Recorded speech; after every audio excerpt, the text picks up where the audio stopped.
A world-famous actor, a fallen back soldier's remains, in a flight he was denied. What happened next shook the entire country. The airport was packed. Families dragged rolling suitcases, business travelers stayed glued to their phones, and children ran ahead of exhausted parents. It was the usual chaos. Keanu Reeves stepped inside, his polished boots clicking against the tile floor. He had been through countless flights before, but today was different. The weight on his chest wasn't from an exhausting schedule or the eyes of the public. It was from the casket waiting on the tarmac, draped in the American flag. Private First Class Jason Reynolds, only 21 years old, gone too soon. Keanu adjusted his jacket, taking a deep breath. This wasn't about fame, about movies, or about the cameras that so often followed him. This was about honor, a promise. He had met Jason years ago through a military support foundation. The young soldier had always looked up to him, writing letters about how his movies had inspired him to push forward, to dream bigger. And now, Jason was never coming home. Keanu had promised his grieving mother that he would personally escort Jason's remains back to his hometown. No soldier should ever be left behind. He approached the airline counter, setting down his ID and flight details. The woman behind the desk barely glanced at him at first, typing into her computer. Then she frowned. She looked up, just a split second too long. Sir, can I see that again?" Her voice was tight. Keanu handed over the paperwork again, watching her closely, a flicker of hesitation. A sideways glance at her coworker. Something wasn't right. She turned and whispered to another agent. The man glanced over, his face unreadable. The moment stretched thick with an uncomfortable tension. When she finally spoke again, her smile was stiff, forced. "I'm sorry, sir, but there seems to be an issue with your ticket. We can't allow you to board at this time." Keanu exhaled slowly. He had dealt with all kinds of situations, cutthroat Hollywood deals, intrusive paparazzi, intense negotiations. But this was different. He kept his voice even, controlled. "I'm escorting the remains of a fallen soldier," he said, tapping the paperwork. "Everything is in order." The agent didn't meet his eyes. "I understand, sir, but there's a security protocol in place, and we can't override it." Security protocol? Keanu squared his shoulders. He had traveled across the world, through the strictest airports, under the tightest regulations. This wasn't protocol. Behind him, the line of passengers grew. People shifted, murmured. Eyes were on him now. But instead of stepping aside, Keanu stood firm. "This isn't a personal trip," he said. "This is a duty." The agent hesitated again. Her gaze darted toward her coworkers, who were now whispering in a tight huddle. Finally, a supervisor, a man in his mid-50s with a tired expression, stepped forward. Adjusting his name tag, he crossed his arms. "Sir, I apologize for the inconvenience," he began, his voice carrying that rehearsed politeness people used when they wanted you to stop asking questions. "But we have certain policies in place, and unfortunately, we can't override them." That word again. Policies. Keanu inhaled deeply, controlling the frustration bubbling beneath years of discipline. He had seen this before, just in a different setting. "I've flown with military escorts before," he said, his voice steady. "I know the procedure, and I know there's no policy stopping me from boarding." The supervisor shifted uncomfortably, but Keanu wasn't backing down. Not this time. "I know the procedure," Keanu said, his voice calm but firm. "And I know there's no policy stopping me from boarding. So let's be honest, what's the real reason I'm being denied?" The supervisor cleared his throat, shifting on his feet. His discomfort was obvious. "It's just an extra security measure. Nothing personal, sir." Nothing personal. Keanu tightened his jaw, but his face remained unreadable. He had been in too many rooms where people hid behind vague explanations like this. They were waiting for him to lose his temper, to give them a reason to call security. He wasn't going to give them that satisfaction. People in line were watching now. A woman in a red blazer whispered something to her husband. A young man holding his boarding pass frowned, glancing between Keanu and the airline employees, as if trying to make sense of what was happening. Then a voice cut through the tension. "Sir, do you have an issue with his clearance?" Keanu turned his head slightly. A man a few spots behind him in line had spoken up. He was older, maybe in his mid-60s, with a weathered face and a USMC hat pulled low over his brow. A Marine, a veteran. The supervisor looked uncomfortable. "No, sir, this isn't about clearance. We just have to follow standard protocol." The Marine let out a sharp breath. "Yeah, I've been through security 1,000 times, and I've never seen protocol stop a man from escorting one of our own home." He folded his arms. "So what is it?" A murmur spread through the line. More people started pulling out their phones. The shift in the air was palpable. The staff behind the counter felt it too. The agent who had originally denied Keanu stole a glance at her supervisor, looking unsure now. The supervisor sighed, rubbing a hand over his temple. He glanced at Keanu again, the weight of the moment settling in. "Let me check something," he muttered before walking off. The agent at the counter kept her gaze down, suddenly very interested in her computer screen. Keanu didn't move. He stood tall, shoulders squared, staring straight ahead. He wasn't going anywhere, but neither was this story. The murmur in the terminal was no longer just background noise. It was focused, charged. People in line weren't just waiting for their flights anymore. They were watching, recording. The Marine wasn't the only one looking irritated now. A middle-aged woman in a denim jacket clutched her purse and leaned toward her husband. "This isn't right," she muttered, shaking her head. A younger man in a hoodie pulled out his phone and started typing fast. People were taking notice, and that was dangerous for the airline. Keanu kept his expression unreadable, but inside, he was taking note of every detail. The supervisor still hadn't returned, which meant one of two things. He was either scrambling for an excuse or waiting for this to die down. Neither was going to happen. Then a voice came from behind him. "Excuse me, sir?" Keanu turned his head slightly. A young woman, no older than 25, stood a few feet away, phone in hand. Her eyes were uncertain but determined. I don't mean to intrude," she said hesitantly, "but I just want to make sure I understand. They're not letting you board." Her voice wasn't loud, but the way she said it, careful, deliberate, made people nearby pay even more attention. Keanu exhaled, glancing at the agent behind the counter. "That's correct." The young woman blinked as if she expected to hear a different answer. She hesitated for just a second, then nodded once. And then she turned her phone screen toward him. "I'm live right now," the young woman said, her voice steady but urgent. "People need to see this." And just like that, the floodgates opened. A man a few steps away held up his phone. "This is wrong," he muttered, shaking his head. "This man is literally escorting a fallen soldier." Further back, a woman raised her voice. "Hey, excuse me."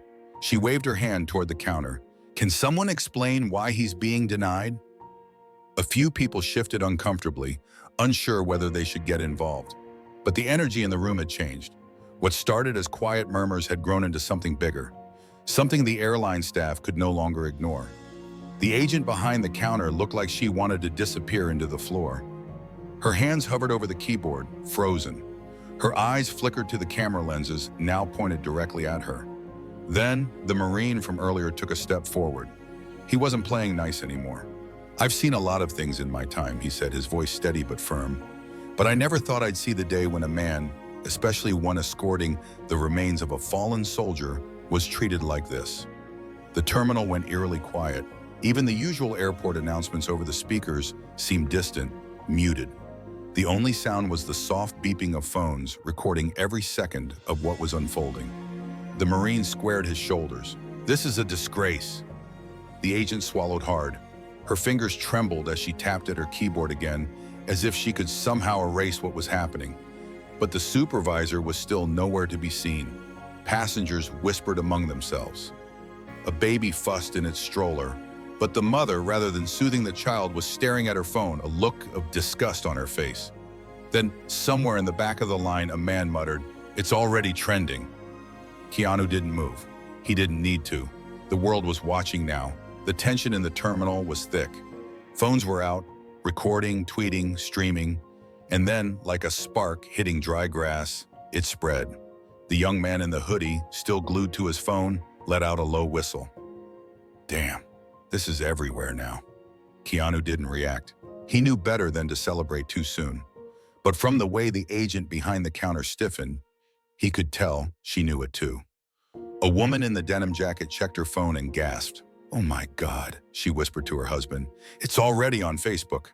The older Marine grunted, pulling out his own phone. They don't even know what kind of storm they just started. Then, as if on cue, the airport loudspeaker crackled to life. "Attention passengers, due to unforeseen circumstances, Flight 237 to Phoenix will be delayed. We apologize for any inconvenience." A few groans rippled through the crowd, but most people weren't even paying attention anymore. Their focus was here, on the man in black, standing firm, being refused a flight while carrying out a solemn duty. A minute later, a young woman near the windows gasped, "He's on Twitter!" She turned her screen toward the crowd, and people leaned in. A tweet written in bold capital letters. They just denied Keanu Reeves his flight while escorting a fallen soldier's remains. This is how we treat our heroes, but let him fly. Below it, the numbers were climbing, fast. Retweets, comments, likes, it was catching fire. Then another tweet popped up, this one from a veteran advocacy group. "We are aware of the disgraceful incident happening at airport name. Our soldiers deserve better. Expect action." The crowd murmured, the realization sinking in.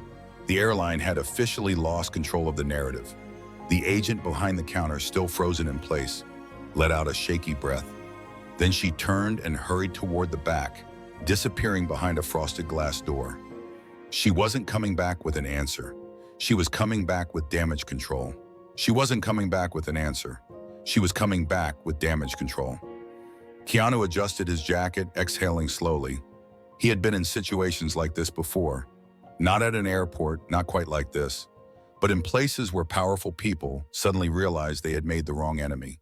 He wasn't smiling, he wasn't gloating, because at the end of the day, this wasn't about him.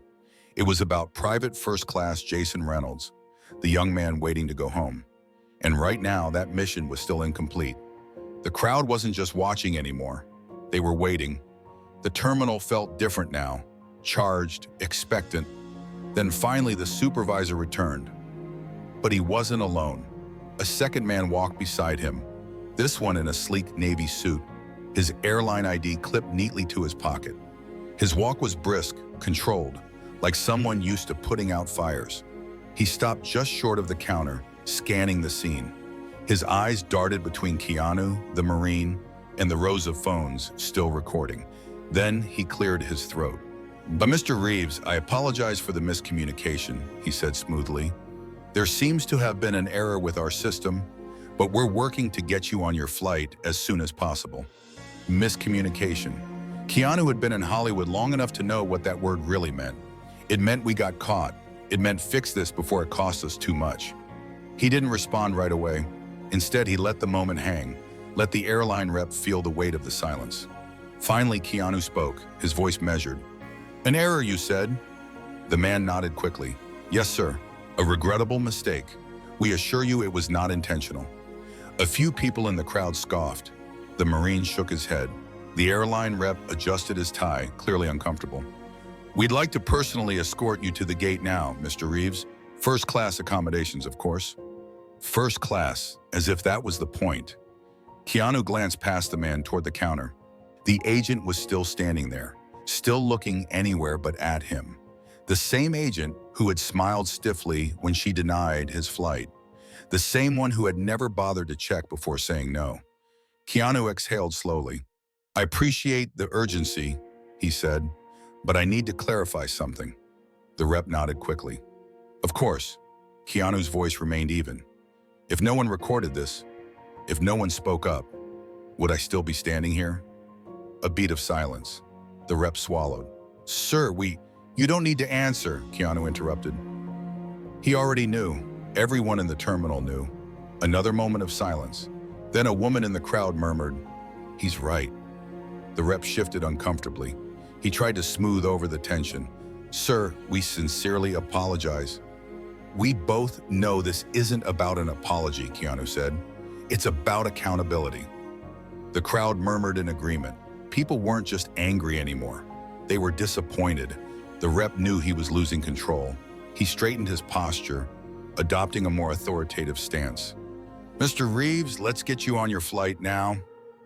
But before Keanu could respond, another voice cut in. "Sir?" A younger man, an airport security officer, appeared beside the counter. He held out a phone toward the airline rep, his expression tense. "I think you should see this." The rep frowned, taking the phone. He scrolled, and his face paled. The Marine crossed his arms. "What? Something wrong?" The rep didn't answer, but Keanu already knew. The backlash had officially exploded beyond the airport. A major news outlet had picked up the story. The headline was blunt. Keanu Reeves denied flight while escorting fallen soldier. Airline scrambles for answers. Below it, a video clip played. Footage from the terminal, the phones, the crowd, the moment it all changed. The rep handed the phone back, inhaled sharply, and turned to Keanu. "We deeply regret this situation," and he said. His voice was thinner now, forced. "We'd like to issue a public statement clarifying." Keanu cut him off. "The public already knows the truth." Silence. The rep pressed his lips together. Keanu looked at the crowd, at the phone still recording. He turned back to the rep.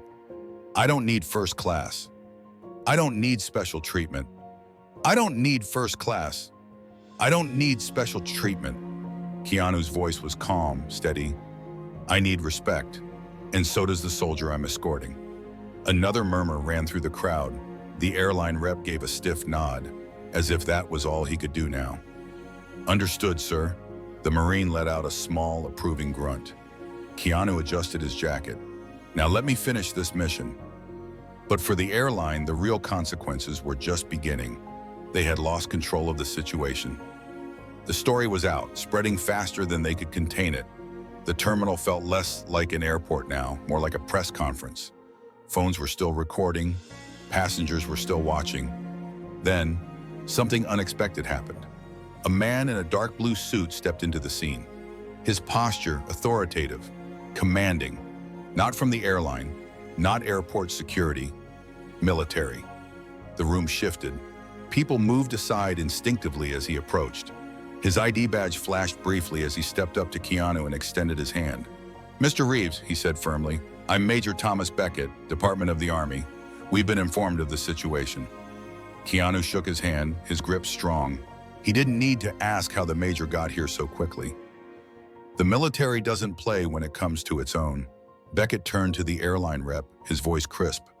"We are handling this now.